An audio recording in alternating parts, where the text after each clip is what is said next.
আরে গাড়ি কার? এই গাড়ি ডেপুটি ডিরেক্টর সাদিক সাহেবের ছেলে। তারপরে তোর গাড়ি?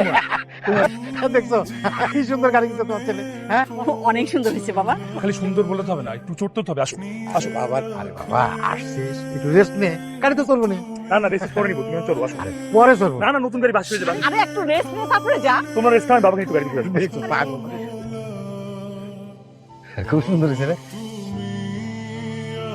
দাদা ভাই দেখছো এটা কার গাড়ি? কার গাড়ি? আরে আমার ছেলে স্বামীর গাড়ি। সুন্দর হয়েছে না? সুন্দর হয়েছে। কি করে এই যে দেখো আমার ছেলে স্বামী গাড়ি কিনছে, নতুন গাড়ি। আমি যেটা পারি নাই সেটা আমার ছেলে করে দেখাইছে, বুঝছো? সে তো ঢাকায় থাকে, বড় চাকরি করে, অনেক টাকা বেতন পায়, বুঝছো? এই যে সুন্দর গাড়ি কিনছে। তো তোমরা চা খাও। হ্যাঁ এই বিল কিন্তু আমি দেবো। আজকে মন আমার খুব খুশি, বুঝছো? হ্যাঁ যাই গ্রাউন্ডে একটু ঘুরে দেখি।